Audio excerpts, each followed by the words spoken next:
Fala pessoal, tudo bem? Sejam muito bem-vindos ao nosso canal.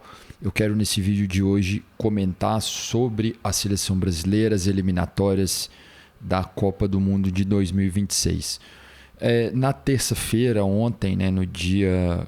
Eu estou gravando esse vídeo hoje na data de 13 de setembro, então no dia 12 de setembro a seleção brasileira jogou contra a equipe do Peru em Lima, no Estádio Nacional de Lima, e venceu por 1-0. Eu quero comentar desse jogo, que foi um jogo relativamente difícil, Vamos considerar que foi difícil para a seleção brasileira, O time começou ali no primeiro tempo jogando muito bem. O Diniz não mudou muito o time como tinha jogado, naquela vitória contra a Bolívia em Belém do Pará. Deu tudo certo no primeiro jogo, ele continuou com o mesmo time, e no primeiro tempo ali o Brasil começou muito bem, começou pressionando, criando jogadas, saindo rápido no contra-ataque, criando várias oportunidades, até que no final do primeiro tempo ali o time conseguiu marcar um gol com o Richarlison. No entanto, ele estava ali um pouquinho à frente, Então o árbitro chamou o VAR, foi bem demorado, Ficou ali vários minutos ali no VAR, mais ou menos uns 6 minutos até decidir. E a decisão do VAR foi a decisão de que realmente estava impedido. A gente vendo na televisão, me parece que foi uma decisão correta, Foi ali milimetricamente, um pouquinho à frente, mas como hoje tem esse recurso aí do VAR, tem que ser marcado. E no segundo tempo já começou um jogo muito complicado, Aí a seleção caiu o rendimento, Não era mais o mesmo rendimento. O Diniz fez algumas mexidas ali que não surtiram muito efeito. O Peru tentou alguma coisa, jogou melhor que o Brasil, vamos dizer assim, no segundo tempo. Criou mais chances, não conseguiu concluir em gol. E no finalzinho ali do jogo, numa cobrança de escanteio ali, se não me engano, acho que foi o Neymar que bateu o escanteio, e o Marquinhos ali, ele antecipou e fez um gol de cabeça, Foi um jogo assim que a vitória saiu ali no finalzinho, mas o time não jogou bem, Isso é que ficou claro. E que realmente, quando pega uma equipe mais qualificada, tem muitas dificuldades, E méritos para o Marquinhos, que fez esse gol, tem atuado muito bem. Mas a gente detecta aí que tem alguns problemas aí na seleção, A gente vê que efetivamente o time não consegue jogar bem contra times que jogam ali mais compacto, mais fechado ali. Chega no segundo tempo, a seleção tem um pouco de dificuldade. Senti muita falta de chutes de fora da área, Só no segundo tempo que teve chute ali de fora da área, o Rafinha chutando. Não teve chute de fora da área ali no primeiro tempo. Então isso às vezes é um pouco complicado, Ali a forma como que está sendo conduzido a seleção. Uma coisa que eu queria refletir aqui nesse vídeo, que eu queria falar um pouco aqui, eu vejo muitos clubes, quando estão ali montando seu elenco, quando chega um técnico novo, e os clubes têm aquela sensação assim: eu preciso de um lateral que tenha essas características, eu preciso de um zagueiro que saiba sair jogando, eu preciso de um atacante que seja alto ali para jogar no miolo da área, por exemplo. Então a gente vê que esses clubes vão no mercado, correm atrás ali desses nomes para reforçarem ali o seu elenco. E na seleção brasileira eu não vejo essa mentalidade, Posso até estar equivocado, mas não vejo essa mentalidade.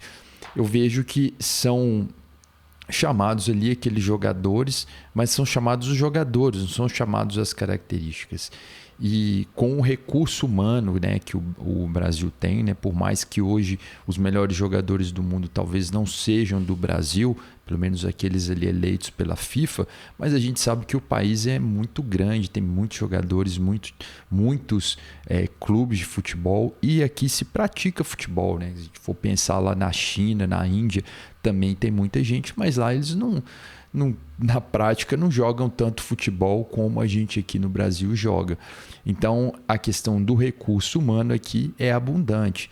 Então, na minha concepção, o técnico da seleção ele poderia montar o time com as características que ele quisesse. Se ele quisesse montar um time que tivesse 2 zagueiros que soubessem sair jogando, 2 laterais que fossem mais defensivos ou mais ofensivos, ele poderia montar esse time, porque recurso humano tem de sobra. Só que na prática isso não acontece, porque a seleção convoca os jogadores ali periodicamente, né? Não tem ali uma série de... uma continuidade, às vezes, ali de trabalho, uma oportunidade de trabalhar como trabalha no clube. E daí que eu acho que tem que partir o ponto de mudança dessa seleção e do conceito de como jogar esse futebol. Poderia sim escolher um método de jogo, uma forma de jogar e trabalhar os jogadores, por que não? Poderia chegar nos clubes, conversar com alguns jogadores, escolher alguns jogadores desde a base, desde o sub-20 e já ir adaptando de acordo com a característica de jogo necessária. É evidente que o futebol às vezes é muito dinâmico, às vezes a gente quer uma característica e rapidamente aquilo ali já não é mais tão efetivo. Então eu sinto falta de um técnico que pense mais a longo prazo, né? Então eu defendo que o Ancelotti realmente seria muito interessante vir para o Brasil. O Fernando Diniz é um técnico muito interessante, muito bom, mas a questão de vir uma pessoa de fora é interessante até para a evolução do futebol no país de forma geral. Bom, em forma geral é isso da seleção brasileira. Eu queria comentar aqui também alguns resultados aqui que a gente teve aí nessa rodada, né, das eliminatórias.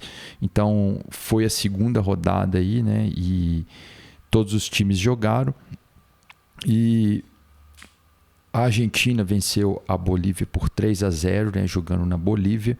Equador e Uruguai, o Equador venceu por 2-1, Venezuela venceu o Paraguai por 1-0, Chile e Colômbia empataram 0-0 e o Brasil venceu o Peru por 1-0.